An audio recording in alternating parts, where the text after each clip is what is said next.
Episode 39, the Photime Podcast. Shopping list show number 2 coming up.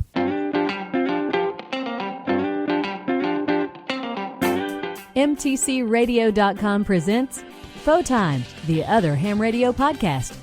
Found online at PhotimePodcast.com. Now, here's your host, Cale Nelson, K4CDN. Welcome in to the 39th episode of the Photime Podcast. Yeah, we've been here for a little over a year, maybe a year and a half or so, and doing a bi-weekly program for you, the new ham, the folks who are out there interested in getting into amateur radio, or if you've been licensed for forever, we'll let you listen too, because you'll probably be able to come back with some of the best comments and show notes that we can generate here on the program. My name is Cale. That's right, my call is Kilo 4 Charlie Delta November. I'm a general class licensee from the upstate of South Carolina, former FM radio guy, stay-at-home dad, 5 kids, bald-headed, drive a van. And thank you so much for tuning in. This is going to be a lot of fun. Episode number 21, the accidental episode is what we called it, because it just kind of happened between 3 friends discussing their purchasing ideas and what we would and wouldn't buy. Never really was official, although we posted it as a show, and it was great. We use it all the time as a reference point for folks who are coming in, curious about what they need to buy for the amateur radio on the front end. Now, that's cool and everything, but we wanted to kind of go back, because there's been some new products introduced here in the last year that we didn't really know about or really hadn't had any experience with. So we want to come back and talk about that some more. And we're going to do it here in just a second on episode number 39. This portion of the Photime Podcast is brought to you by Kenwood USA and their entire product line found at MTCRadio.com. From handy talkies to flagship HF rigs, they've got you covered. Kenwood USA from MTCRadio.com. Yeah, it's Cale. Thanks for the introduction there, Cale. Appreciate you bringing us in. Hey, I've got with us George and Jeremy, our 2 buddies. We are the 3 amigos. And, yeah, just keeping it real. We have a lot of fun on this program, and a lot of that fun has to do with having great people on the show. We've had great guests through this entire year as we're winding down 2015, running into 2016. And as mentioned in the intro, I want to do a special show for you this time, the Shopping List Show. This is an official Shopping List Show. So, Jeremy, George, welcome to you both. We're going to talk about spending everyone else's money. Hey, Cale, Jeremy. Happy holidays, guys. Happy holidays, gentlemen. Yeah, I'm ready for some turkey. We do it kind of different down here, but I'm ready for it. How do you do it down there? My mother-in-law actually takes the turkey and bakes it like you would bake it regularly in an oven, and then she pulls it all off the bone and, like, shreds it. Then puts it in a pan underneath dressing, okay? And then takes the gravy, the giblet gravy, and pours it all over the top of the dressing and bakes it like a casserole. Wow. It's that awesome. Sounds pretty awesome. You just need one plate, I mean, nothing slides around, gets in the way. It's all right, one piece. What time should we be there? If you fly out, George, I'll cook it whenever you show up, bro. I might do that. That sounds pretty good. You're always welcome, both of you in South Carolina, so anytime you're more than welcome. Hey, it is the Shopping List Show for 2015. Main Trading Company, of course, is our sponsor, and if you have been following Main Trading Company with their email, if you haven't, you need to sign up. Why? Because they're doing a daily special every day from now until Christmas. And they've had some really cool daily specials. Get that said, because some of the stuff that we're going to talk about would relate back to that. So make sure you check our sponsor, MTCRadio.com. All right, so we're going to talk about spending money. Where do we want to start, guys? Do we want to start on the upper end or the lower end? Any particular? George, where do you want to start? Yeah, let's start with what everybody wants to figure out, which is what their HF station should be. And even if you're a technician and trying to figure out what you want to have as an HF station for 10 meters or when you upgrade to general or extra, that'd be a good place to start. All right. So let's talk about HF, because there's a couple of different ways you can attack it. You've got QRP man-pack. You've got even portable rigs that kind of go one way or the other with that, even if they're not QRP. You also have desktop rigs that some people drag out that I would never dream of doing for field day or something. So, Jeremy, you got some ideas? Let's talk about QRP. QRP rigs, since it's low power, HF. Where do you guys want to go with that, Jeremy? Well, I'm glad we're getting this out of the way early in getting the KX3's mention in right there at the beginning. Oh. I mean, from a performance perspective, there's just no parallel. George, I mean, the only other radio really to consider is the ASU 817. Do you think that holds a candle? Well, I think it's a different kind of radio. So for pure performance and functionality, you can't beat the KX3 for receiver performance and modes of operation and digital encode and decode built in. Those features are really quite unique, and the performance is unique. But it's also very pricey. You're really looking at $1,000 plus, depending on the features. So looking at the 817, of course, that's around $6,000. It has 2 meters. It also has 440 FM as well. So it's more of a has more features from a modes and bands perspective, but the performance is not quite as good. I like the 817 a lot, but also it's only a couple of watts.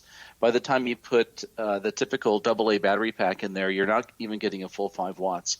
So you do kind of give up a bit on the power side, but it's a compact radio. It's a nice little rig. Well, I do want to clarify that, because while they don't recommend that you run full power with the AA's, you can get the full 5 watts on HF out. It just doesn't last very long.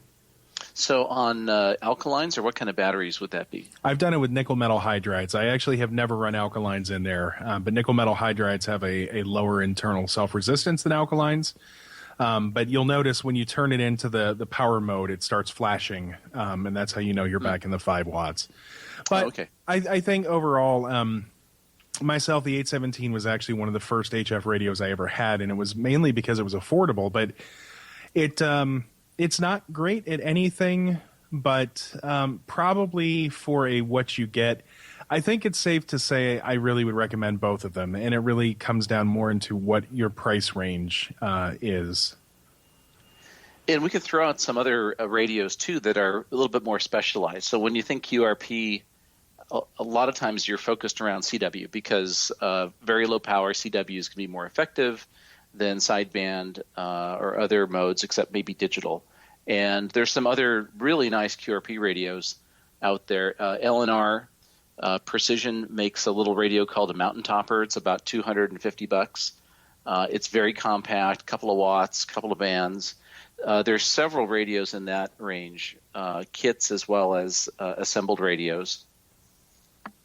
I wonder if anyone from Elecraft is listening right now. Call me. I'm good on QRZ.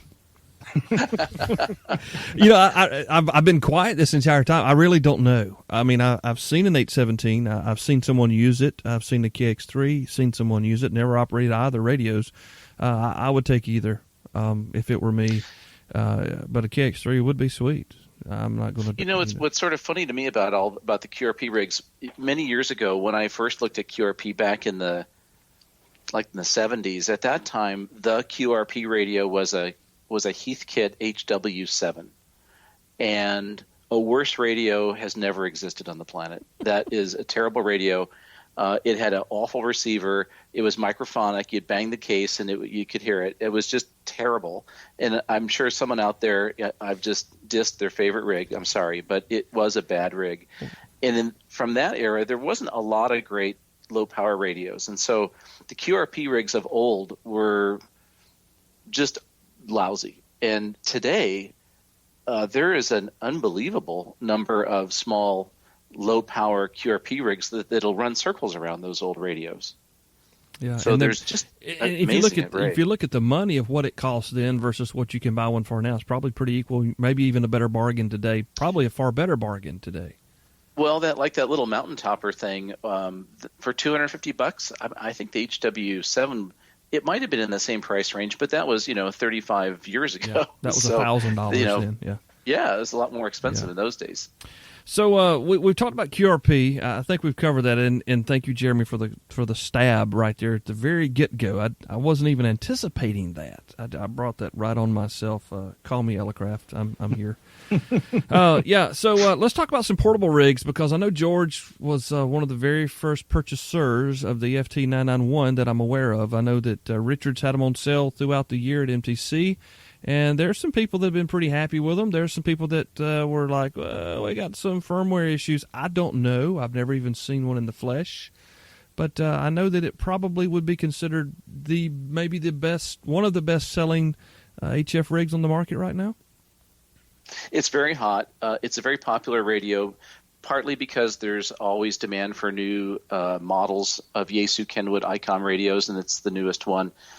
It's kind of a replacement for the FT897, about the same size, similar base features, but this radio is twice the price of the 897 and does not have any internal batteries, unlike the 897. So it's not exactly a replacement for it. And it's got some whizzy new features. It's got a band scope, which unfortunately doesn't run while you're tuning around. You have to hit the band sweep button and then tune separately, which is kind of odd. But anyway, overall, it's a nice radio. The only reason that I would be a little hesitant to take it portable is because it's fairly expensive and delicate in that sense. I mean, it's very well made. It's a little, it's a little tank, but I would hate to drop this thing in the dirt. So, but it's a very nice size, and it's a do-all radio, and you really kind of can't go wrong with that. But it's a bit pricey. The other radio that I would seriously consider right now, I think if I were looking for a portable HF-only radio, the ICOM IC7200 is a radio which is passed over quite a bit. I don't know if you've ever seen one of these things, but if you put the little handles on the front of it, it looks like a Manpack radio. I think it's funny that he's asking us if we've ever seen that. We have friends that paint those green before they were painted green. Yeah. You got handles, handle envy. These actually, I was looking them up on the web, and you can get them in OD green. You can get it in like desert camo. Yeah, you can get it in like. Yeah, it's got awesome. A pink color. They got a pink one, an orange one. Yeah, it's kind of scary. It's very scary. See, that radio is half the price. Yeah. And they used to be about $1,100, and now they're on sale for about $800. So I think that's quite the deal right now, and I think it's at the end of its life. The radio's been around 6 or 7 years. It's probably going to get replaced. Well, you could say with the IC7300, but that's going to be up. That's really more of a competitor to the 991. It's really a much fancier radio. Yeah, and a couple things about the 7200, although it doesn't honestly matter for most people, but there's no FM capability, and I can't remember, does it do AM or is it sideband and CW only? I don't know if it does AM, but it's sort of a who cares for most people anyway. Yeah, it's got the built-in sound card. The built-in sound card kind of sells it against a no FM. One before we go to the next little thing here, what about the 857, the Foxtrot Tango FT597, which is kind of between 817 I want to shut that down. That radio is like 15 years old. But it's still in the market, right? I mean, you can buy one brand new today. It is. But, okay, I just want to make sure. I mean, if you want it because it has the form factor and basically one big knob but not a lot of features, it's still fairly expensive, especially like if you compare it to the 7200. I think that it is still more. The 7200 has an IFDSP for all your filtering, whereas the 857 is still using crystal filters, which are about $170 a pop. Mm-hmm. So by the time you get it outfitted to have a somewhat semi-decent receiver, you still can't really hold a candle to any of these other radios we mentioned. One thing I will say, because I actually got asked this when I was talking to somebody, why didn't I recommend the 7100? And the only reason I didn't is because I think it's a great mobile rig, great receiver performance, etc., but it's a pain in the rear end having the separate head from the separate body. So I wouldn't really call that portable. So I'll give you kind of a flip side to that. One of the field day radios that we've used for many years is a Kenwood TS480. And it's similar in that there's a body and there's a control head, and you cannot mount the head to the body. It has to run separate. So we took the body, mounted it in a Pelican case, and when we set up at field day, we put the head on the table and run the little cable to the Pelican case where the body sits. So that works okay. You could do the same thing with the 7100, but if you really want to carry a single unit and have it all working hooked together, you're right. It's a little awkward. What I will say about the 480, though, is Kenwood actually makes a sled that'll hold the body of the radio and that's true. On together. And what stinks is if you buy the radio in Europe, the radio comes with that. But here it's like a $60 or $70 accessory. And the whole time we're having this discussion, Whiskey 4 Echo Delta Fox is rubbing his hands together as he enjoys his TS 480. There, now you're getting back we're in even. For the KX. Yeah, we're even. We're even. George, are you keeping score? I'm keeping score. Hey, by the way, before we get off the 857, let me put one plug in for you said form factor, and that's spot on. I think the performance of that radio is very mediocre. The real selling point is its features for the size. In other words, for a mobile radio, a fairly compact mobile radio, you get a 100-watt HF rig. And if you're going to do Manpack portable, you're going to have some kind of frame in your backpack and you're going to mount the radio to it and you're going to pretend like you're an army man and use that for your SOTA activation. For SOTA and stuff like that, it's very popular. It's not a very power efficient radio, but you do get a lot of oomph for the space. So I think that's kind of where it shines. I love your diplomacy on this issue, but I'm just sick and tired of 15-year-old receiver architecture that, like you said, is mediocre at best. When I can get a better receiver on a $20 USB dongle and some free software. So but the flip side is the transmitter. I mean, that's really you're absolutely right on the receive side, but where the problem comes in is on the transmit. So if you take a QRP rig, let's say to the mountaintop, and you're going to run 2 watts or 3 watt sideband, you might as well just shoot yourself now because you're not going to talk to anybody. You really need to run 20 or 30 watts to reliably make your 5 or 6 SOTA contacts. So the 857 does fit in that space pretty well. And frankly, the KX3 is kind of on the bubble because it's 10 or 12 watts max. And that's okay, but it's a little bit low.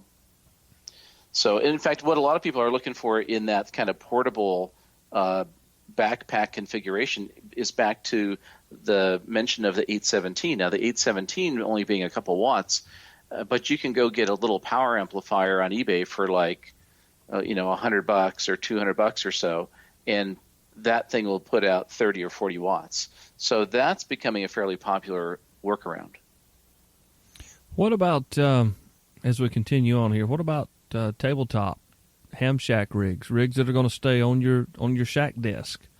Mine was made the year I graduated high school, so you guys can talk about expensive rigs. Boy, the first question is what sort of price range, because there's so many. I mean, really the hard part about this question is that today nobody makes a bad radio. ICOM, Kenwood, Yaesu, Elecraft, Ten-Tec, Alinco, you name it. And while there's better than others, you can't buy if you bought any of their current models brand new, none of them are bad radios. Even the 857, they're really not bad. So then you kind of get into, well, how much money do you want to spend for the feature set? Yeah, and so maybe the place to. Well, go ahead, George. I don't want to cut you off. I would say maybe the place to start is like look at the lower end of the price spectrum. Like, let's say under $2,000, what would you look at? There you go. Because we are new guys, talking to new guys rather, and a lot of those guys, $2,000. I mean, I get divorce papers when the warranty card's returned. So let's talk about that. Sub $2,000. What are we going to put on top of the desk in the shack? So I want to add one small caveat to that, because I agree that there are all these different price levels. I think, though, at a certain point, when you look across these price levels, you start looking at features. And the reason I say this is that my vote for the under $2,000 range would actually probably still be my vote for many other price classes. The Kenwood TS590 SG generally has a receiver that is recognized to be better than the Yaesu FT5000 and the FT9900 or 9000, which are multi-$5,000, $10,000 radios.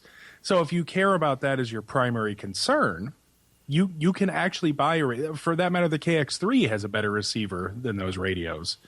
So I think that it matters more when you start looking at what other features do those radios bring that maybe a contester cares about that you can't get with the Kenwood. So purely from a receiver performance perspective, my vote is the TS590 SG. You have the built-in sound card, which is via USB, which is pretty nice.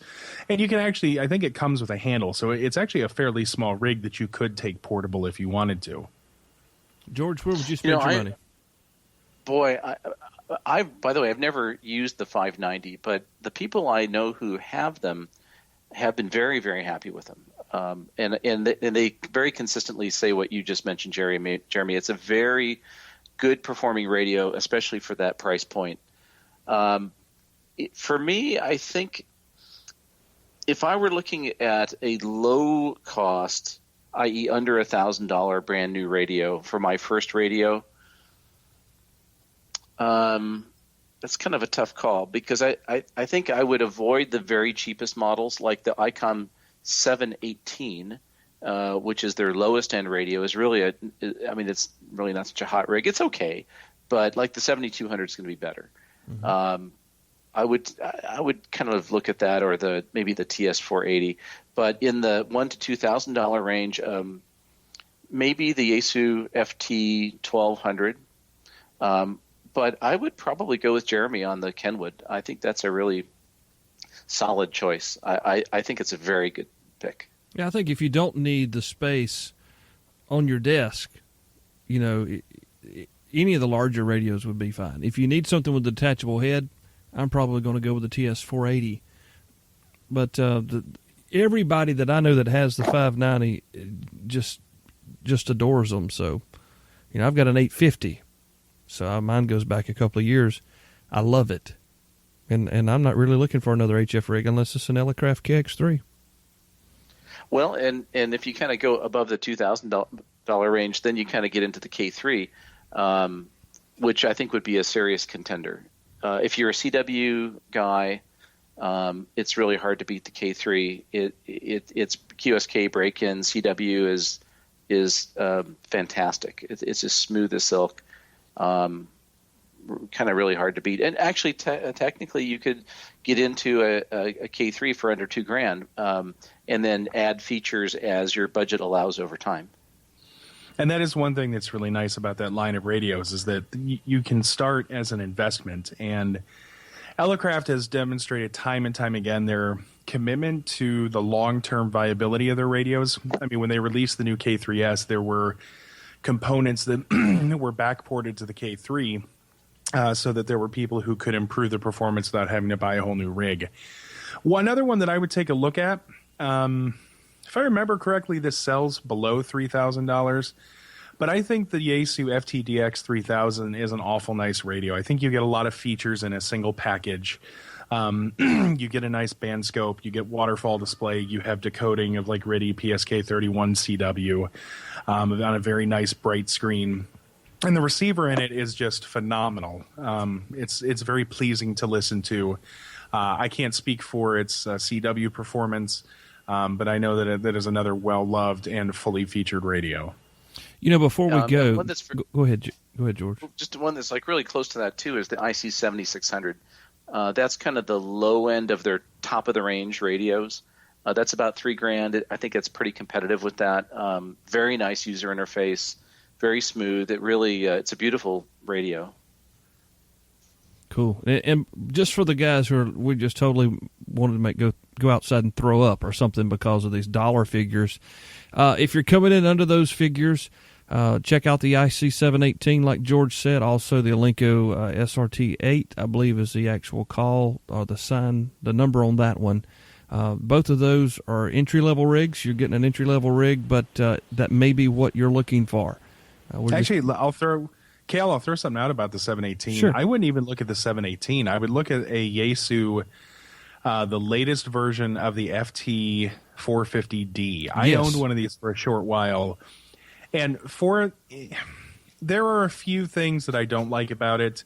I had some challenges getting it to work with the digital audio interface, but for the receiver and the filtering you got at the price point, especially now, yes, it is a much better performing radio than the 718, and that is from my personal experience. Well, point well taken, and I always forget about that one, and I've got a buddy of mine actually wanting to buy one of those, and I keep forgetting about it. But yeah, we've got friends in the club that have them, and everybody that uses them loves them. So, there's something for everybody in every single budget out there. If Kel can have more than one HF rig, I've got two. They're both older than a lot of my kids, all of my kids.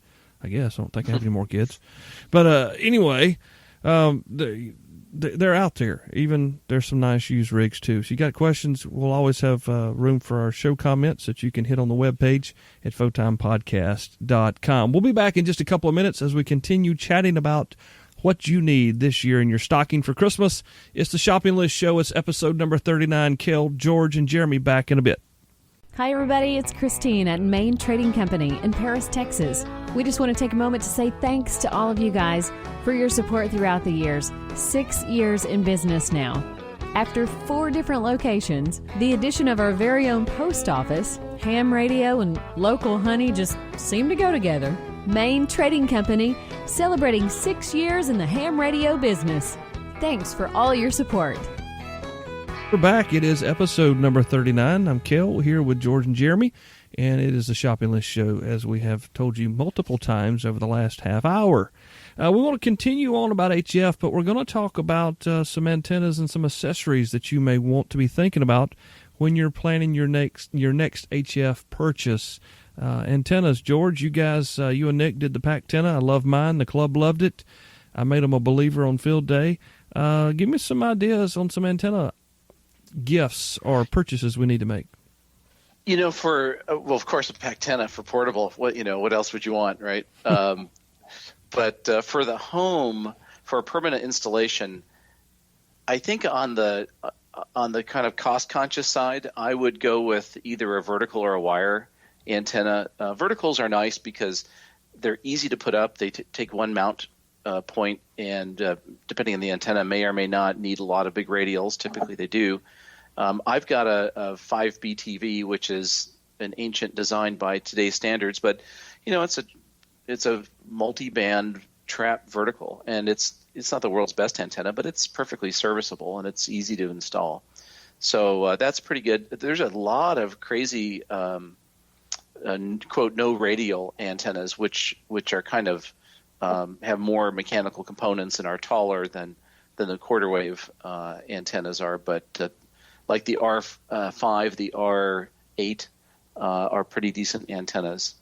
So I'd probably look for something like that. What do you think, Jeremy? Well, this is an area that I am mostly ignorant of, given that I don't really have much experience with commercially made antennas. Mine are more on the portable side, and yes, I will recommend on the portable side to take a look at Pactenna. I also have been a fan of Buddy Pole, as that was my primary means of operating for the last 6 years. I've gotten into NFEDs from PAR or LNR Precision now out of necessity. They work fine enough, I suppose. But at the end of the day, where I'm coming from, which is even more cost-conscious, a spool of 22-gauge wire and a balun to make your own dipoles. That's kind of the side of things that I'm coming at these days. I don't really have any knowledge or experience I can recommend, what tower to go and buy and what quad band beam. Of course, I guess, for those who have all the land and all the money in the world, the step IR antennas or the hex beams are pretty popular. What do you think about those? Yeah, very much. I know several people who put up hex beams and have managed to remain married, which is sort of a feat in itself. But they're good antennas and fairly low wind load for as big as they are. So those are pretty good. I think the step IR is a great design idea, a little more modern than the usual trapped Yagi. But back to your point about the wire antennas. Funny thing is, a lot of people have a very odd, natural sense that if you throw money at an antenna, it'll work. And that's not necessarily true. I mean, there's a lot of crazy little compact antennas that cost a lot of money that are just awful as compared to a piece of wire. So I think if there's one antenna thought I would leave people with is put up as close as you can to a full-size wire antenna, like a full-size wire dipole or inverted V, and the performance will be better than any loaded shortened antenna that's 10 times the cost. Well, the problem there, guys, is we as a society now think it's better if we buy it before we make it. And, that's just kind of where it seems that everything's going. But I have to agree with you both. I have had more contacts on HF with a random wire antenna at 8 feet above the ground than I've had with any vertical that I've had out here, any specialized dipole.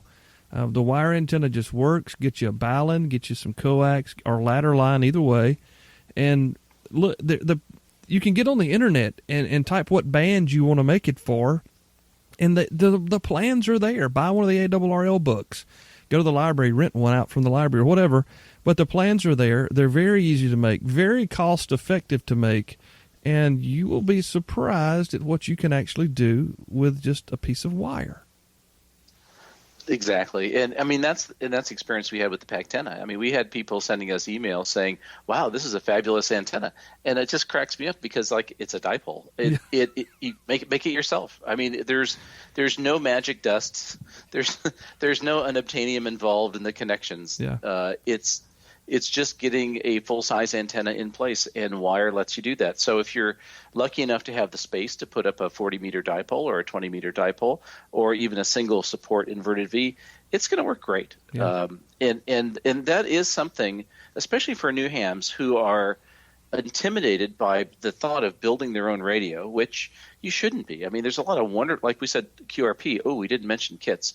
Tons of great QRP kits out there these days. But building your own antenna is something that anybody could do. Yeah, my kids can build an antenna. Even if you don't know it, you don't need to know anything about electronics, and you could build a good antenna. Yeah. And if you've got room, I mean, you could, like you said, you could put. I've got room to put multiple wavelength loops up, and I don't have any of them done. But I also have a tower laid out here waiting to go up with an old. I don't remember what it is now, Tri-Band or Yagi, but friends in the club have the big stepper IRs. They love them. And they're performers, and I've got people in the club as well that are, just a balun and some wire. Be a good podcast title. Mm-hmm. But anyway, yeah. So there's all sorts of ways to solve the antenna problem. But people say, you always hear, before you spend money on a rig, spend your money on an antenna, which is a good way to let folks know how important a good antenna is for what you're trying to accomplish. But I think that could kind of make folks not really see what you're trying to say, and that being your antenna is going to make or break your setup. And even a wire antenna will be a great performer if it's done the proper way.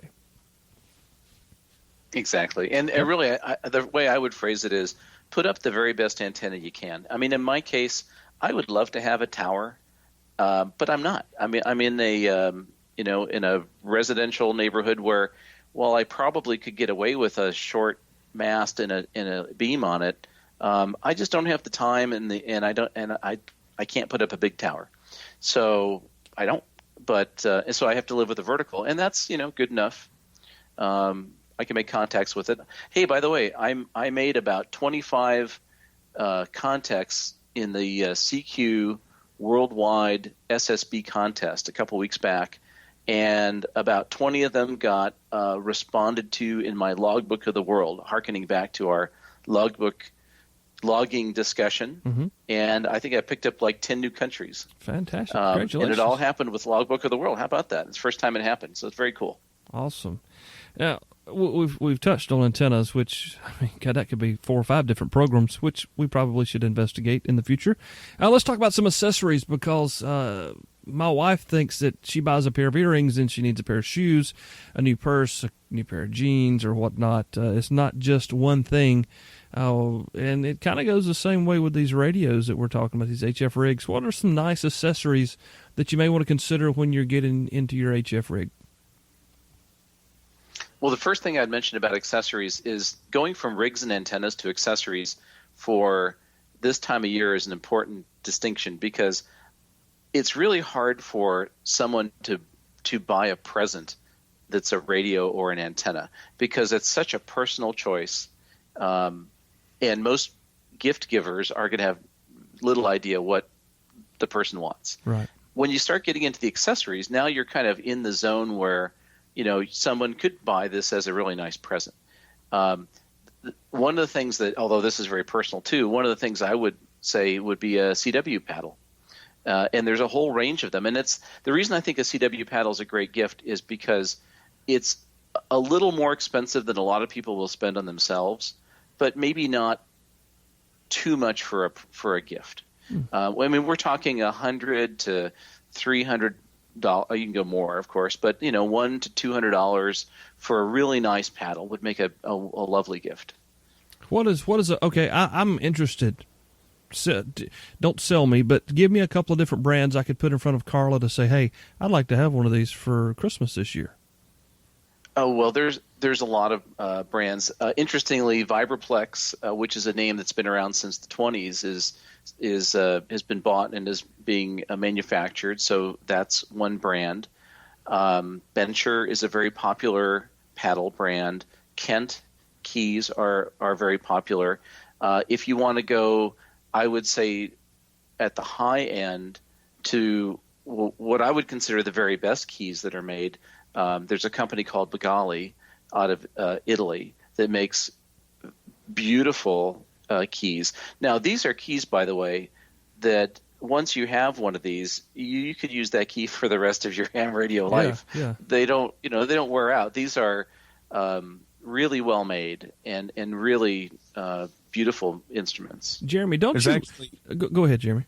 I was going to say there's actually one more kind of higher end, like mid to higher end key out there that's American made, and that is N3ZN. I first found him at Dayton 2 years ago. I'm sure he's been there longer. But I actually really like the action of his keys. And what's cool is you can get them in custom paint schemes. So that's another one to look at. November 3, Z November. Another good one to look at, by the way, is American Morris. That's a website. And they have several different paddles there to take a look at. And paddles come in a lot of varieties, iambic paddle, straight keys, bugs. I mean, there's a lot of different configurations. That's another show topic that we probably should try to tackle in 2016 coming up. All right, so as I'm looking at our list here, I'm thinking about some things that are near and dear to me needing right now. I've got all these rigs in the shack. I've got some really nice power supplies, but I really don't have a way to distribute the power like I want to. And before a key, this may be what I asked for Christmas, and that's some sort of rig runner or something. Any experience with those guys, Jeremy? Oh, yeah. I've used pretty much everything they have, and for those who aren't familiar, this is basically an aluminum enclosure with multiple fused power pole connections on it.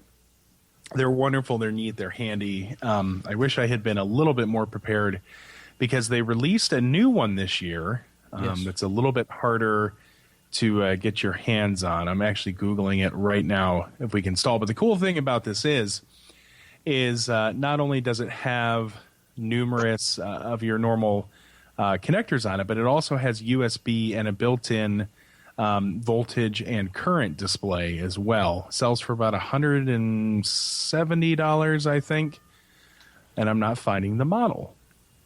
The one that's kind of attracted me, and I'll come in here with this, is the one that has the connectors on the bottom instead of coming straight out. Mm-hmm. I like the ones that come out of the bottom. I'm picturing that under the desk in my shack, coming up from the bottom to plug things in instead of having it head on, so it keeps that bend out of your wire.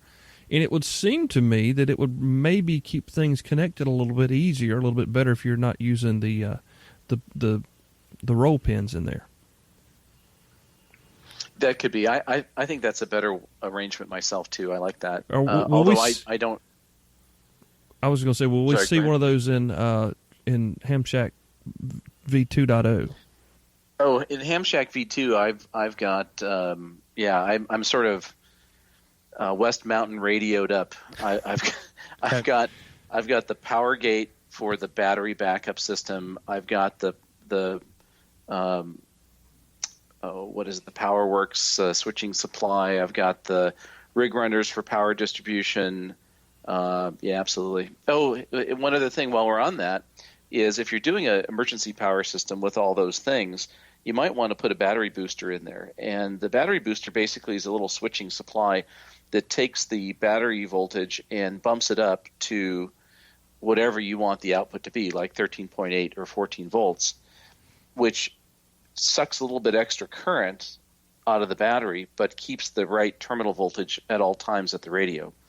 And there's a brand I'll look up, a fellow that makes excellent. Is it N8XJK?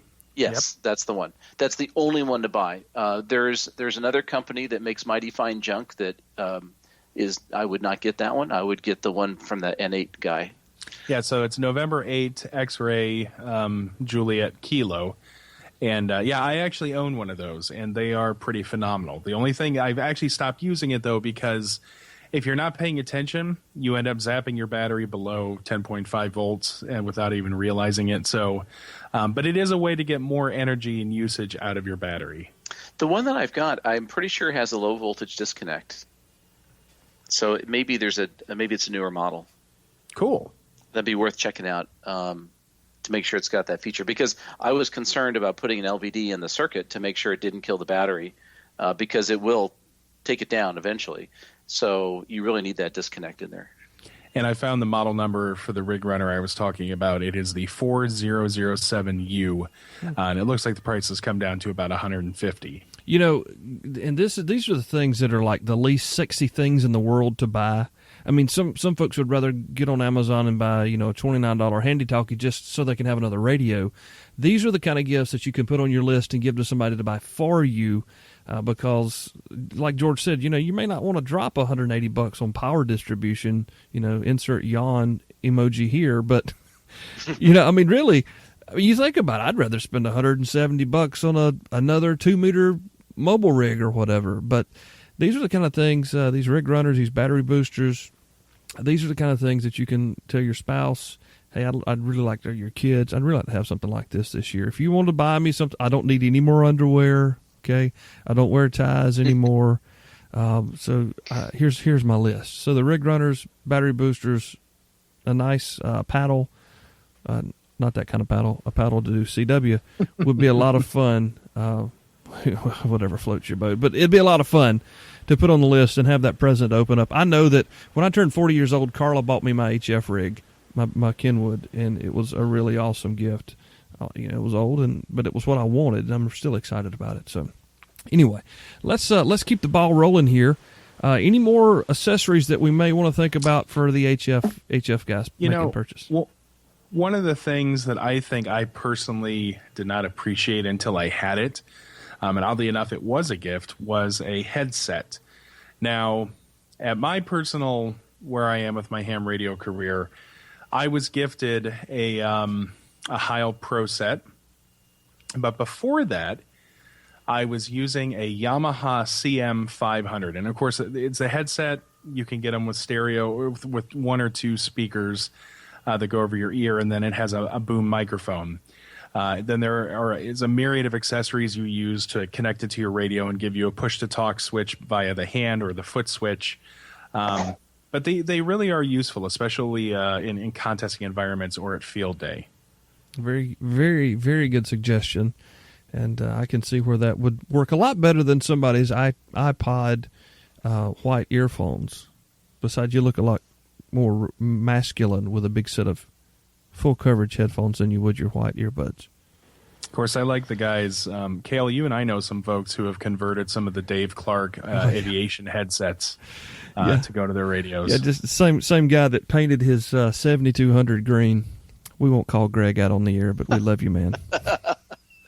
Hey, here's another one to throw in there. I met a fella at Pacificon back in October, and he has a company called Arlan Communications, ARLAN, and he has a line of headsets called Radio Sport headsets, and they're really well made. They're not cheap, but they're very nice. They are really, I would say, professional grade headsets. Heil, I use all Heil headsets, but the Heil headsets are kind of plasticky in my opinion. They could be better. The Radio Sport headsets, I think, are a little bit better quality. Well, there goes my invitation to Ham Nation. Thanks, George. Oh, Bob Heil's a great guy. Just kidding, Bob. Keep them rolling in headsets. I have 3 of them, so. But I think the next headset I buy, I'd probably get one of these Radio Sport headsets. They're really nice. I'd never seen them before. I saw them at Pacificon, but they're very nice. And the guy who designs them has done work for aviation headset design and stuff like that in the past. So it's good stuff. Very cool. Very cool. All right, let's break here for just a sec. Guys, we're going to come back, and we're going to talk about VHF, UHF, and we're going to start there with the base and mobiles. So we'll be back in just a second. You're listening to episode number 39, the special edition shopping show for your Christmas needs. Coming back in just a sec. All right, so we're back. We're going to talk about UHF, VHF, actually in the opposite order, VHF, UHF. I'm not sure why I always say it that way, but it's okay. It's Cale, George, Jeremy. We're here trying to help you spend your money this year as we come into the Black Friday sales. Yes, Black Friday sales. MTCRadio.com does it, as does everybody else. Even the Photime Podcast web store will have Black Friday deals. So make sure you check that out as well. All right, so we're going to talk about monoband rigs. And when guys get licensed initially, the first thing they do is buy one of those throwaway Chinese handy-talkies. We've talked about those to death, and we'll talk about them again later. But the second thing we try to encourage everybody to do is at least pick up a 2-meter rig if 2 meters happening in your area. We've talked about this before. Give me your top 3, Jeremy. Or if you don't have 3, I'll take 2 of a VHF mobile/base station. For monoband VHF only, I think we kind of covered this last year, and honestly, nothing has changed. It is still the Kenwood TM281 or the Yaesu FT1900. Okay. Yep, I agree. Yeah. That's pretty much it. It is. I mean, granted, they got the 2900, and you can almost buy the FT 2900 for the same price. For whatever reason, it's a 75-watt brick. And then ICOM has got, a 2300, and then the 88 or 880 or whatever it's called. No. But I go back. What is it? Sorry, it's the V8000, but okay. it's a 75-watt radio. Okay, mil-spec. Actually, it's discontinued. No. Yeah. Oh, man. My buddy be hating that in Charlotte. Okay, so but I think we can all agree that the Kenwood TM281, even though it does not have a squelch knob on the front face, it does have the front firing speaker, which is awesome. The FT1900, which is a just sweet little radio design, gives you the squelch knob and bottom firing speaker, but it's a great rig from Yaesu. So either of those, if you see anything like that on Black Friday deal and you're looking for a 2-meter mobile, don't hesitate to buy either the 1900 or the TM281 from Kenwood. And just to throw this out there, I've been speaking with the folks from Bridgecom Systems. They're working up a 220 rig. That'll be a 220 single band rig, which would be pretty cool because 220 seems to be growing in popularity around the nation. More details on that coming up. So go ahead. This just in. You kind of just referenced it, but the 2900 is the same price as the 1900 for 25 more watts of output. Yeah, but it's a bigger radio too. So if you need a small radio, it's true. You just you got to figure out if you've got room to put your Cobra 29 LTD Classic in your truck, you probably got room for the 2900. If you're more of a Uniden 510 XL, you probably want to go with the FT9. And I'm that sounds funny to say that, but a lot of our guys are coming here. They've had CBs in their Jeeps, and they're kind of trying to figure out what they would have the size wise. The 2900 by Yaesu is a bigger radio, and they're both knockout radios. Kenwood TM281, it's a nice rig too. So let's talk about multi-band radios. We all have our favorites. I have mine now officially in my Millennium Falcon. It is a Kenwood TMV71 Alpha. It has far surpassed what I really thought it could be. And I think that you guys like those as well as some others. George, what are your favorite dual band or multi-band radios? Well, first off, I totally agree on the 71. I think that's a great radio. It's fairly easy to use, very good performance. I've always had really good luck with Kenwood VHF, UHF radios, so I would for sure agree with that. The other thing I would look at is there's a new ICOM that I have not used yet, but it looks promising. It's the IC 2730A. So it's basically competing with Kenwood 71. I would certainly give that a serious look. I don't believe it does D-Star or has the option to do it, but it does have Bluetooth, so you can run a Bluetooth earpiece on the radio. And if I were going to go a little bit higher end on features, I would get the ID 5100. The 5100 is a GPS receiver. It's got D-Star, big display. That's a great radio, and they're on their price is down to about $5 something. I have to look it up, but I think Jeremy, I think you were looking at the price on that, weren't you, recently? I'm pulling it up now. So MTC has it for $589, although I actually have to disagree with the selection of that radio for an advanced quote-unquote digital radio. I own a 5100, but that's because I'm a D-Star user. I actually would pick the FTM, the Yaesu FTM 400, which is the System Fusion radio. And the reason I would do that is, but first of all, it's $100 cheaper to start. And that's before the additional rebate from Yaesu, which makes it almost another $100 cheaper. So with the rebate, it's almost $200 cheaper than the ICOM. Even if you don't have System Fusion in your area, the radio has full APRS capabilities, has a built-in GPS, a full screen or full color touchscreen display, and it has an honest-to-God packet port on the back, which the new ICOM radios do not have, neither the 5100 nor the 2370 or whatever it is. So I think for the money, that the FTM 400 is most definitely a better value in high-end advanced radio. So I will partly agree with that. I think if that's the feature set that you want, it's probably the way to go. I've got an FTM 400 as part of the Yaesu DR1 repeater beta program. They provided us with a mobile radio, so I played with it for quite a while, and I got to tell you, pound for pound, radio for radio, I think the ID 5100 is a better radio. I think it's a better receiver. I think it sounds better. Just on basic analog FM feature set, I think the ID 5100 is better. Although for $200, the 400 is a perfectly fine radio. I mean, it's a beautiful display. The display on the 5100 sucks because it's big time. It's gray. It's not just monochrome. It's gray and kind of washed out gray. Wow. Yeah, that was a big miss. I mean, if I got to tell you a quick story. When the 5100 came out, my friend Rich bought one, and when he was at HRO, he called me up and said, "Do you want the radio?" And I said, "Yes, buy one for me." So he bought it, and I took one look at it, and I took it back. And it took me about a year before I went back and bought it again. I just couldn't get past this stupid display. Well, but I have to add to that, though. It sounds like you, like me, because I was an early adopter. So I paid probably $100 more for the radio than it is now. Mm-hmm. And the stupid thing did not come with a mobile mounting bracket. And I had to spend an extra $80 to ICOM for the privilege of owning a mobile mounting bracket. In fact, it was so bad that the GM at HRO in Woodbridge, Virginia, actually had a local fabrication shop start making them. Then he was selling them out of his shop because people weren't buying them.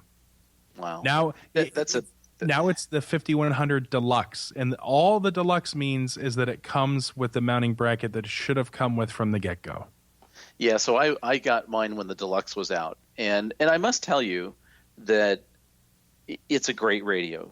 So I think it kind of boils down to, do you care about which network if you're in digital mode, or do you want APRS, those sort of features? And that really, you can't go wrong with either radio. And if you're using it primarily as a conventional FM radio, then it's just a matter of, do you like the display, or do you want a little bit cheaper, or what? So, I mean, this kind of goes back to one thing I said early in the show, which is these are all really good radios. I mean, none of these are bad radios. These are all really good. It just kind of depends on what you want. And there's now on the Kenwood. Sorry, go ahead. Well, yeah, that's what I was going to address. Is the Kenwood, the lowly, which I can't believe I'm saying that, because the Kenwood TM710 now G, which was their full TNC APRS radio with the big beautiful display, at $600. It's hard for me to recommend somebody that radio unless you just hate System Fusion so much, because for saving the $200, you get you get all the APRS functionality. You don't get the full TNC. So I guess I'll say that the recommendation for that radio for the 710G is, if you need a full TNC out of the box with a radio, then go the Kenwood route. If you just want APRS because you want tracking in your vehicle, I would say go the Yaesu route, because with the FTM 400, you can get that. Yeah. And it's a lot of money saved.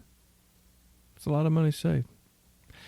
But if you want just a really nice dual bander, does crossband repeat, it's hard to beat the Kenwood TMV 71A.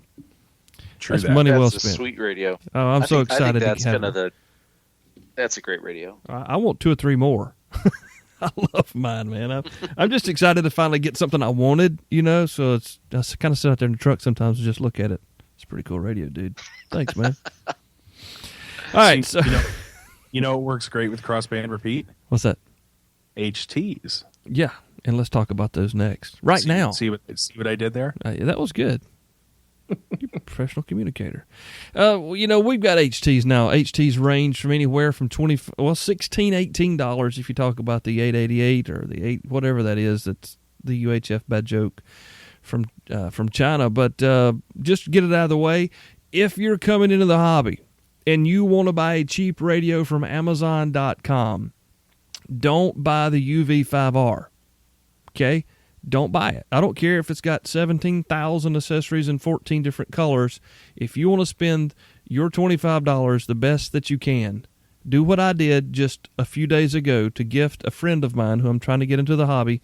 I bought him a Baofeng, Pofeng, whatever it's called, UV-B5.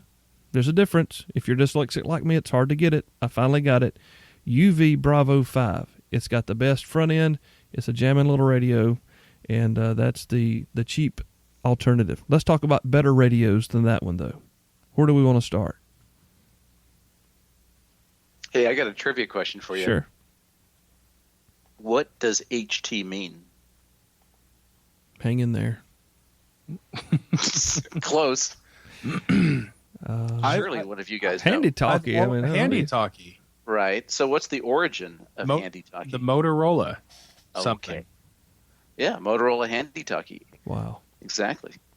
Well, I get beat up all the time. Amaze your friends. We call them walkie-talkies in the fire service, and I still catch myself calling it that at times. But I just try to say HT.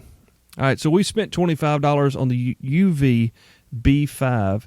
But, okay, like Ed, we've had our cheap radio. Now we want to spend some more money to get a little bit better radio. What are some good entry-level handy-talkie dual banders? It's funny that the FT60 keeps coming up. That's like the go-to answer for a lot of people. Yeah. I would certainly throw that on the list, because the FT60 is a good performing radio, and the thing is built like a little tank. And they're about 150, 50, maybe less. Yeah, catch them on sale somewhere sometimes around less. I've been it's not notified. Like the sexiest radio in the world. Yeah. I've been told that the little Lenco DJ 500T is built a lot like that FT60, and I believe it may even have some waterproofing as well. It's $100, so it would be something I would consider as well if it were me. So we got the FT60. I mentioned the Alenco. Jeremy, we know that you like the FT60. Any more on the lower upper end? I no, because it's interesting. It's not like the mobiles where there's Yaesu still makes the VX6R, which is basically an analog only dual band, dual receive radio. But from there, you pretty much jump into the high end specialty radio. So on the Kenwood side, you have Well, actually, I forgot. Kenwood still makes an analog-only tri-band, which is 2-meter, 220, and 440. The TH-F6A, and actually, George, I introduced you to this concept last year when we did this show. Did you ever try using the sideband receiver in your F6? I did not, but I was amazed that it did that. So I'm glad you pointed that out. But no, I never actually played with it. On the higher end, though, is the TH-D72, which is their D-Star radio. I have owned this radio. Not D-Star. Not D-Star. Sorry, no. You're right. Thank you. APRS. The TH-D72 APRS radio. Love this radio. Hate this radio. Love this radio because it has a USB port. It has a full TNC in it, and it has amazing APRS capabilities, including the ability to be hung in a tree as a standalone fill-in digipeater, which we did at Field Day a couple years ago just because we could. I think that's awesome. On the downside, it's not rugged, and in my personal experience, it eats through batteries pretty quickly. You also then, the other decision here is, D-Star or System Fusion. And this is probably one of the newest things. When we had this conversation last year, the System Fusion FTM1 or FT1M, I think that's one. Is that right, Jordan? Or FT1D. The FT1D, which is kind of basically the VX8 GR plus System Fusion, has a built-in GPS, has built-in APRS capabilities and a handy talkie.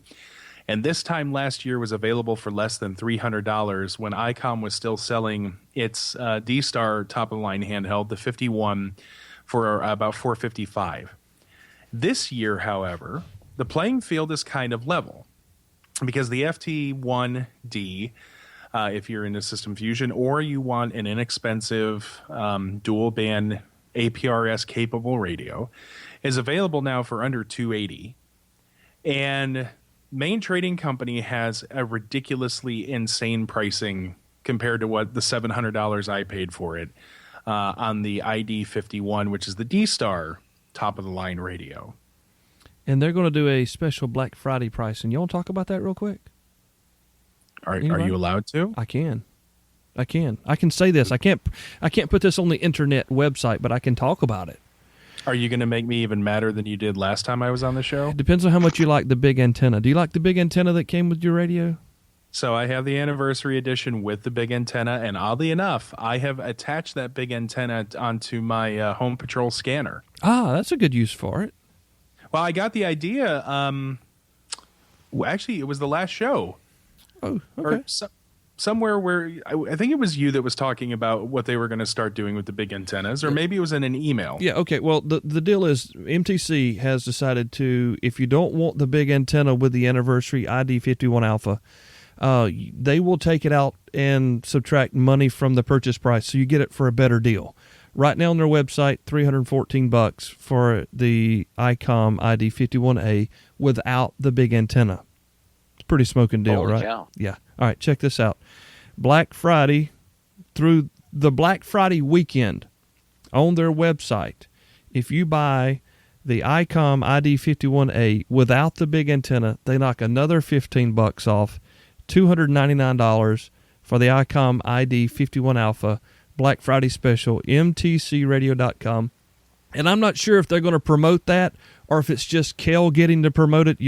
I don't know how Richard's going to play that, but I do know that for $299, you can buy the ICOM ID51A without the big antenna from MTC Radio over the Black Friday weekend. That's pretty hot. Is that the 51A or the anniversary? It's I think it's the anniversary.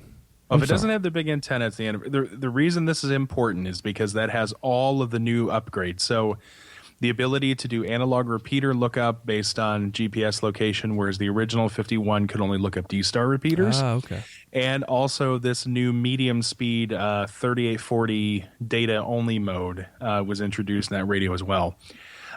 So I'm calling it playing field level. Yeah. Yeah, and if you want the deal, you got to probably call them and tell Richard or Danielle or Tammy or whoever answers the phone that you want the Photime deal for $299 on the ICOM 51.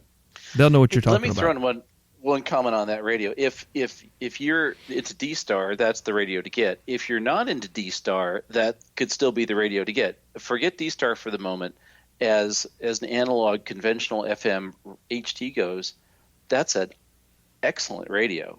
It's a great receiver. Audio sounds really good. The only thing it doesn't have that I find irritating is it does not have a full DTMF keypad. So having the programming software is really super helpful. That's the only thing that radio is missing. But otherwise, it's a great performing radio. So we've hit all the bases. And that's a great deal, guys. MTCRadio.com. Call Richard. Tell him you heard about it here on the Photon Podcast. And thank you for shopping with them. They call me all the time, man. Thank you for sending people our way. That's kind of the deal, but we're having a good time with them. We're going to talk about some more things in just a couple of minutes. Don't go anywhere. We'll be back in just a few minutes. You're listening to episode number 39, the Photon Podcast. Kel, Jeremy, George, we're helping you spend and save your money. Back in a few.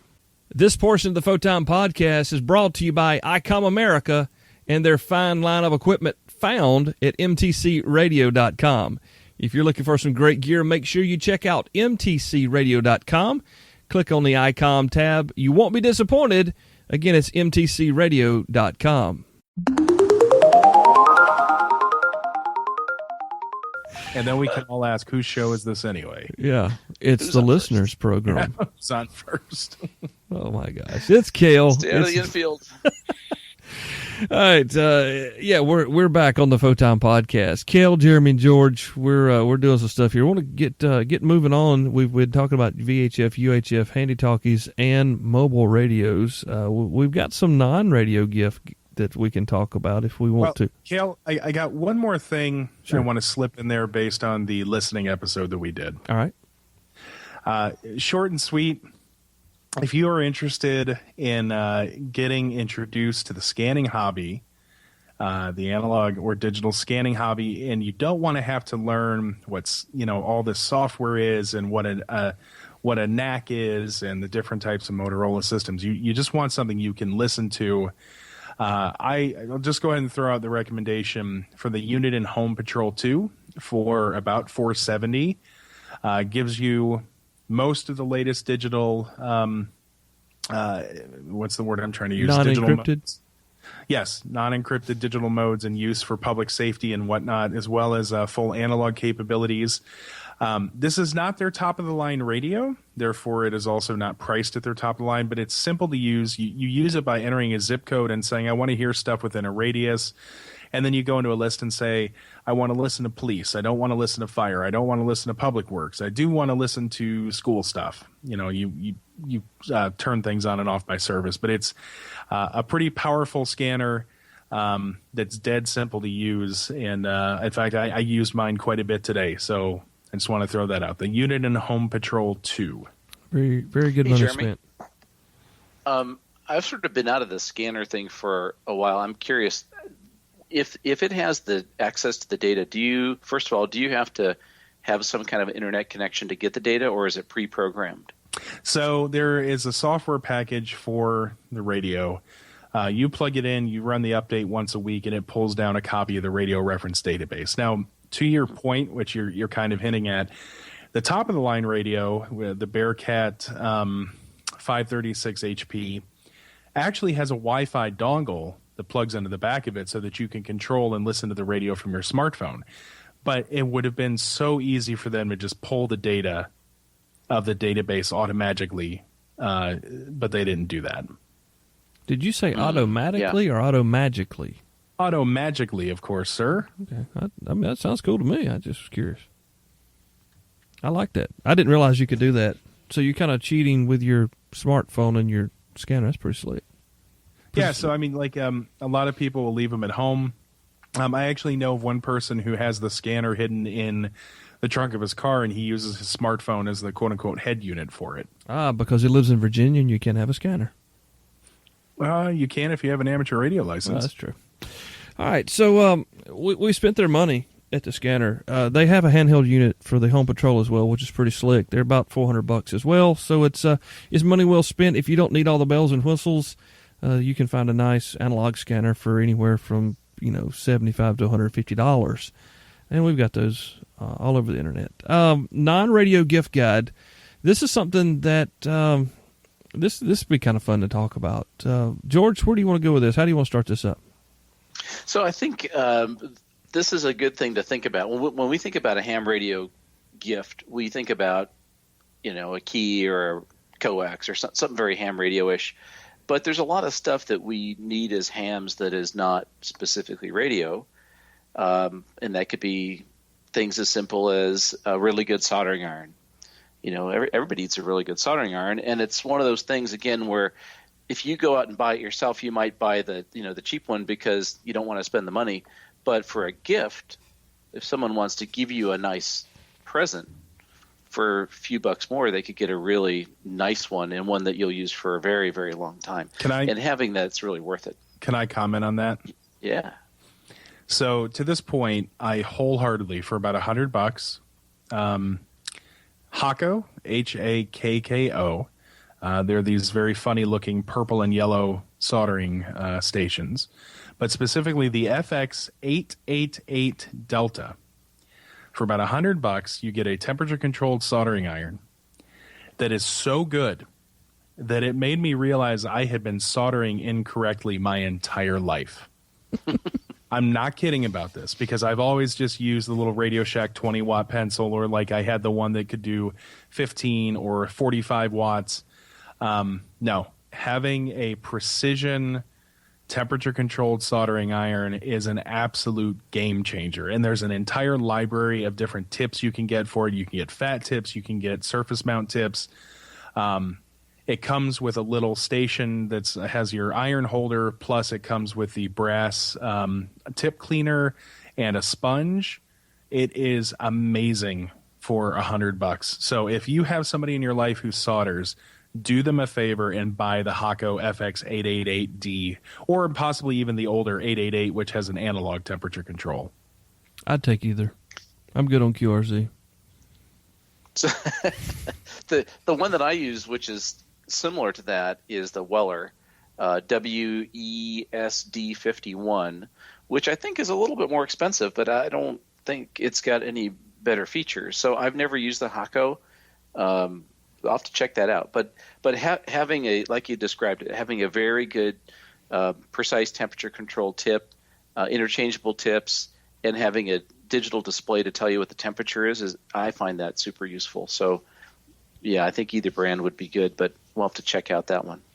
They're kind of funky looking. What about a Raspberry Pi? I mean, I've got one. I still really haven't figured out how to use it. Gerald tried to help me the other day, by the way. I did not succeed in my mission, but it seems like there's just loads of things I can do with this thing if I knew anything about it. I think that would be kind of cool if you didn't have one. Tell somebody just to throw you a bone of $35 and buy a Raspberry Pi too. Yeah, totally. I mean, there's so many things you can do with them in the ham world these days. You can make a D-Star access point with a little radio dongle. You could use it. I know some guys using SDR dongles on them for receiving weather facts. I mean, there are all kinds of applications out there. Yeah, there's the TNC-X is available as a hat for the Raspberry Pi, so you can turn it into an iGate or the brains of a digipeater. Like George said, that's what I use for my hotspots. You can use them just to run the APRS software Zaster. And specifically the Raspberry Pi 2 for $35. It just opens up an entire new world of experimentation, and there are a lot of really good ham projects out there for them. Yeah. So we should do a whole nother show on Raspberry Pi and other embedded Linux boards and maybe microcontrollers and stuff like that. That is a really good idea, because there's a really awesome CW Keyer project out there for Arduino that I've always wanted to look into. We did a CW Keyer for a PIC as one of our Sierra Radio projects, and we published all the source code and everything for that. So, in fact, maybe we should give a couple of those kits away. Maybe we could. Why don't we do that? We'll throw in a couple of kits. These are circuit boards and all the components, microcontroller, all the parts, and little box, and an LCD display. And I think we were selling the kits for about $100, $100, $125, something like that. But we can give a couple away. Maybe that's our Black Friday shopping special for $0 could be your new keyer. How's that for a deal? How are we going to give that away? How do you want to do it, George? I don't know. Well, you got to come up with some clever way to get. Right now, the people want to know. How do they do it? There are two options because we've done this a couple times before. Number one is you could use if you have signed up to the list. Number two, you could do like I did, where I said, "Mail me pumpkin, and I'll respond to you." You could do something like that for the people who are still listening. Okay, your call, Cale. What's the official way to be entered to win one of these Baynet keyer kits? All right, the Sierra Radio System keyer kits. Here's what we're going to do. George, tell me if you like this or not. Send Kel an email, kel@amateurradio15.com. It's on the website. You probably already have it anyway. Don't Facebook message me. Don't Google Plus me, Twitter. This has to come via email. Old school, okay? Old school email, kel@amateurradio15.com. Put in the subject line, turkey, because it's almost Thanksgiving. Perfect. Turkey. Outstanding. It can be upper or lowercase. I will not be offended either way. I will then number everyone's email as they come in, and then I will have a randomizer pick a couple of numbers, and however many kits we have to send out, we'll get your information from you to get it to George and get it to me, and wherever we need to do, we'll give them away. Subject line, turkey. If you've made it this far, you deserve that, so make sure you email kel@amateurradio15.com, and I will take your turkey email. We'll let George baste it, and we'll get it to you. Thank you, George. That was like the freaking really coolest thing that's happened all night. Yeah, like that just happened. With that, guys, that was not planned. That just came out of nowhere. That's why I was like, whoa. No, we got the best listeners and the best guest. Yeah. And if you don't win and you want to buy one, George will sell you one. Sierra Radio Systems. Check it out. George has got a lot of cool stuff over there, man. Y'all got to check out George's stuff. We'll have a link to your site, George, on the web notes again. George, that was like so freaking cool, man. I'm having a hard time getting past that right now. I'm in the Christmas spirit, Cale. I want to give stuff away. Well, I tell you, I want to give it away. If you listen to the program any length of time, you know both of these gentlemen are very, very giving and very nice guys in general. So it's not a surprise to me, although it was a surprise. We thank you, George, for that. One thing, getting back to the show, if we can here, let's turn the wheel back this direction. One of the things that I haven't purchased yet, but I kind of want to buy, is the new County-Com Pocket single sideband radio. It's $80, and George, I think one of the guys out there in the Bay Area, Edison Fong, I think he designed this thing. So the reviews are in, and everybody loves it. And it's like the size of maybe 2 packs of cigarettes tall, and it's a single sideband receive HF portable shortwave radio. Have you seen those yet? I've seen one, but I've never played with it. It looks kind of like an old phone. I mean, like what is it? Like the old an old cordless phone things. Yep, exactly. Yep. What's the model number of that? Do you remember? It's like the I'd have to look it up. GP5. There you go. GP5. Yeah, so that's something that's on my list. Another thing, there's a good stocking stuffer actually, fit in a stocking. Yeah, exactly. I'm going back to a rig runner because I don't have one. Really want one to put my stuff plugged into. So that's I can't believe George just gave stuff away on the show. That's like so awesome. Anything else that y'all want to toss in there before we keep on rolling here? Non-radio stuff. Yeah. I kind of going with George's comment about the soldering iron. I think tools in general, because a lot of us just buy that $5 set of screwdrivers we find at the checkout lane at the auto parts store, at Lowe's or whatever, and we're constantly losing it, and we're stripping those bits, and then you just 6 months later you go and buy it again, right? Mm-hmm. Quality tools, something by, like, for instance, one of the greatest things I have are some small cutters that are used for like cutting part leads or wire by Exolite.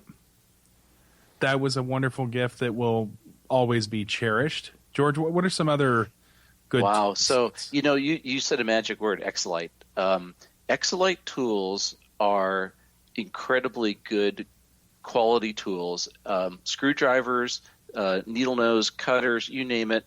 They tend to be a little expensive, but they're very good quality. So a safe bet for buying a tool for someone else is, if it's an Exolite tool, you're probably going to be in good shape. So that's for sure. Another thing that's a really good one is a digital multimeter. Everybody needs a DMM. They're really, really cheap these days. You can buy a very decent DMM for $20 or $30. And if you want to go really at the low end, go to Harbor Freight. You can get a very simple DMM for like $5. Yeah. So there's no reason not to have one, or 2 or 5 or 10, and just throw them in the car and throw them in the toolbox and have one in the shack. George, go ahead, Jeremy.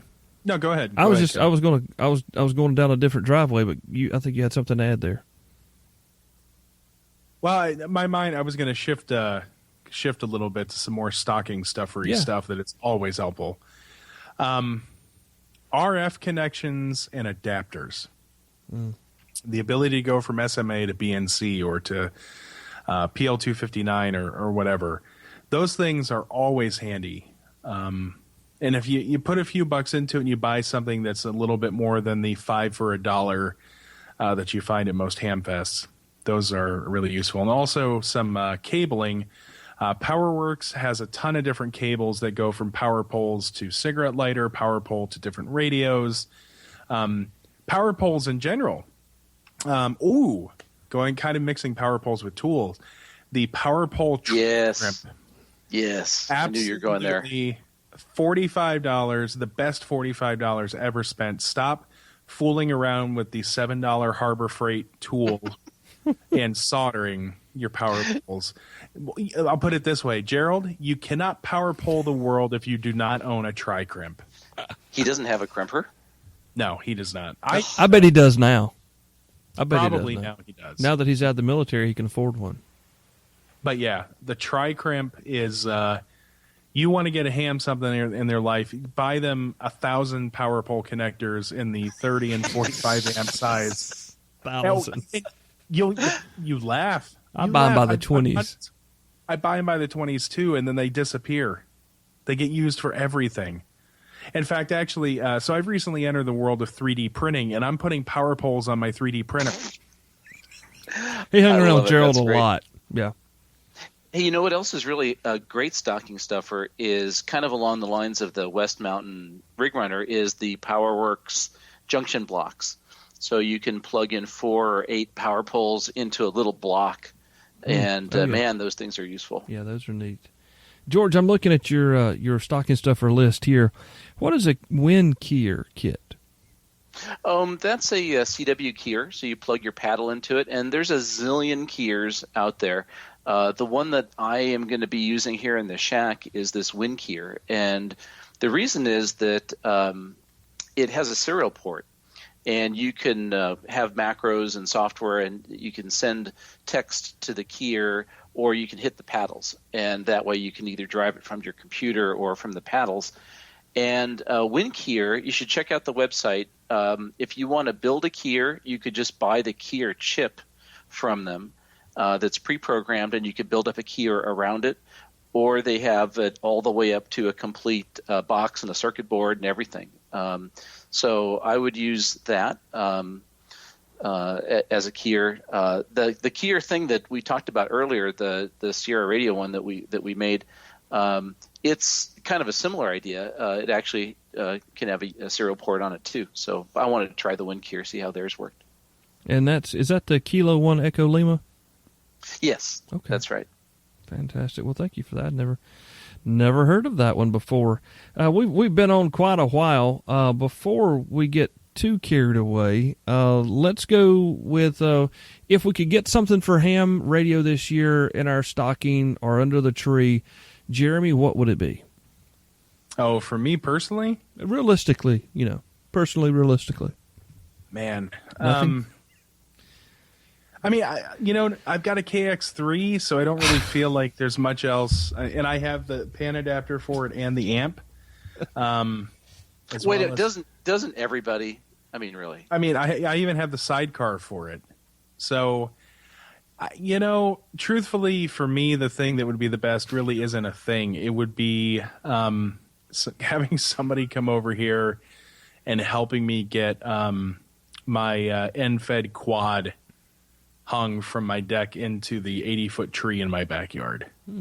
What's an end-fed quad? So LNR started last year selling a quad band high-power end-fed. I thought you were talking about a four radio quad. No, I had no idea. That would be, maybe I should start designing that and selling it. Yeah, you can use it with your KX3. But yeah, getting some help to get that hung. I mean, because I'll admit I have sometimes, sometimes I have more equipment than I have time or the opportunity to use. So that's what I would want, some help hanging an antenna. And everybody will be at your house Christmas morning. Or actually, I guess another thing to ask for would be like either the tennis ball launcher that George, you talked about previously, or at least an easy hang. Yeah. Yeah, that tennis ball launcher, even if you're not launching antennas, that's got to be a fun thing. Tater gun. Yeah, tater gun. All right, George. Ham Shack 2.0 is going up. What have you told the missus beside a sandwich that you wanted for Christmas? Oh boy, I'm kind of in Jerry. Who's Jerry? I'm in Jeremy's boat here a little bit because, I got enough stuff. What I really need is I need some more skills. For Christmas, I want better CW copying skills. To be perfectly honest, I think I need some. There's an app more for that. Yes, there are some good ones. So that I would really like. But if I had to pick a thing, the one thing I don't have at all, and I would love to get into is software-defined radios. And I think I will probably get some sort of low-end SDR radio, maybe start playing with an RTL dongle or something like that, which are only like $30 or less. Or less, yeah. So I think that's kind of in the cards. Fantastic. Well, I would like to have some time to enjoy the gear that I have, and I would really like to find the time, and I've actually kind of begun finding the time to learn CW. Some friends of mine are using it now locally, and I feel kind of left out. So I think I'm gonna try to get that going. Really, I'll be 42 years old on the 18th of December, the day that The Force Awakens. And I told my wife that all I wanted for my birthday was for her to test for her technician. Now, our next local testing session isn't until February, so I don't know how she'll pull that off if she even attempts. But that's what I've asked for the birthday this year. I would like to, I just had a gentleman send me a UHF rig here to put in the shack, so I now have UHF and VHF in the shack. I don't really have a big list of things. I just have a lot of projects I would like the time to be able to finish those and maybe get my APRS and some packet running here on the farm. So that would be. I don't really think I could buy anything right now or receive anything for that matter that would really, unless Elecraft's listening. I guess we'll stop that KX3 shipment, George, since he's all Dang, dead. I just totally screwed that up. Canceled it, man. It's over. He doesn't need it. Money's back on the card already. Thanks, guys. You know what? But I think actually, we all sort of hit on something that's really important, which is this hobby is so gear centric. I mean, we can spend hours, and we have, talking about equipment, right? I mean, that's part of the attraction to the hobby. But at the end of the day, it's really about how you use your station and what you learn in the process, and the people that you meet and the friends that you make, and the enjoyment of getting on the air. I mean, that's really that's the most important part. So don't get too wrapped up in the stuff. Yeah, and it's real easy to, man, because the internet, as wonderful it is, it puts it at your fingertips. You don't even have to go to the store anymore. You could just log in and buy right there, and then you'll wake up tomorrow morning and want to buy something else to complement what you bought today, which makes it really hard sometimes to remember to be thankful for what we do have. And, Thanksgiving is upon us, and the Christmas season is rapidly approaching.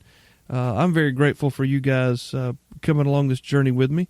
It's hard to believe that we've got 39 episodes in the can, and both of you have been a very large part of that. So on behalf of myself and the audience, very happy and thankful Thanksgiving for you both, and can't wait to see what happens next year. Thanks, Gail. That's really you. nice. Yeah, and likewise. I mean, I've enjoyed every minute of it, and can't wait to do more. And it's just a pleasure working with you guys. Likewise. Yeah, it's been a lot of fun. And it's been, Jeremy, I remember the phone call when we first spoke and how funny that was. You're like, well, yeah, maybe we'll see. And the next thing we know, we're knocking these episodes out, and we've got thousands of people listening around the world. And I get this email from a guy whose last name I still can't pronounce from California. He's like, hey, man, I like your show. I'm like, somebody in California is listening to my program. Can you understand what I'm saying? And, it's been an awesome run. And I'm really, really grateful. It's really humbling to think, and the listener here, to you especially, it's really humbling for me when I upload the show on a Tuesday and check back a few hours later and see how many of you have downloaded the program, and to know that you have stopped what you're doing, or at least pretended that you haven't stopped what you're doing, and you're listening to myself and folks like George and Jeremy and our guests that we've had over the course of this year, that you're giving me your time. I know how important that is, because we only get 24 hours in one day. And for you to know that there are thousands of people out there, maybe even at the same time, listening to us talk about this hobby that we love, that is very humbling to a guy who's had not a lot of humble things in his life throughout these almost 42 years. So very thankful to you, the listener, for being here, for coming back, for reviewing the show, for subscribing, for supporting the program, for your encouraging words, for telling your buddies about us, talking about it on the local repeater, social media, all that stuff. We're very blown away that you like us enough to keep coming back. So thank you, listener, for being here with us again. And we hope that this program has been of some help with your financial situation this year to spend some of your money. That you maybe had some questions, and maybe some of our insight has helped you make some good sound decisions on some gear.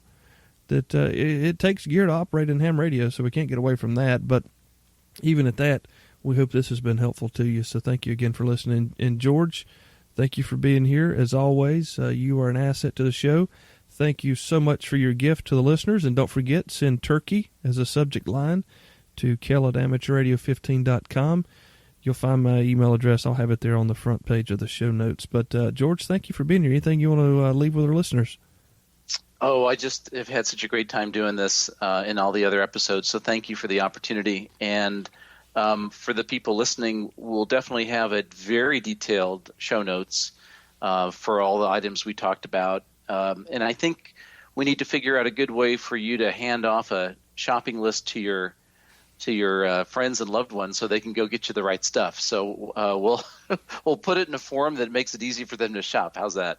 George, you come up with stuff like that all the time. So that'll be interesting to see how that plays out. George is a great list maker. He's an asset, a list maker, if nothing else, and he's a lot more than that, but he can make some serious lists. Jeremy, do you concur that George makes awesome lists? He makes good lists. Yeah, he does. He really does. Jeremy, you got anything you want to toss up to the listener?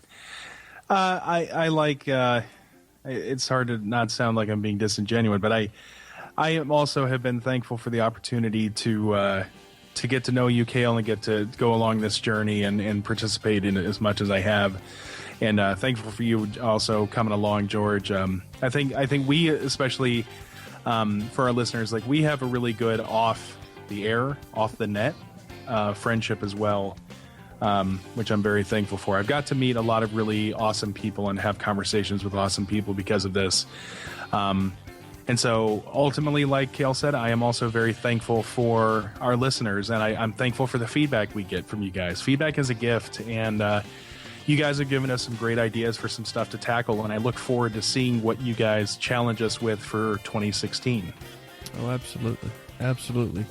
So, folks, listen to it again. If you missed a spot or if you want to go back to a particular section, we tried to break this up as much as we could to keep things together, to let you collect your thoughts and come back in. Again, episode 40 is coming up, and it's going to be a lot of fun. I'm not going to say anything about it, but it's going to be fun, and you guys should really enjoy it. George, Jeremy, thank you both again for coming on the Photime Podcast. We'll see you probably pretty soon, because we still have a lot of work to do with all the shows that we promised the listener in this upcoming year. But God bless everyone. Thank you so much for listening. Happy Thanksgiving. Enjoy your family. Go Panthers. Beat the Cowboys. And we'll catch you next time on the Photime Podcast. Thanks for listening, downloading, and subscribing to Photime, the other ham radio podcast, presented by mtcradio.com. To subscribe, comment, share, or review, visit our show site at photimepodcast.com. Till next time, 73, y'all.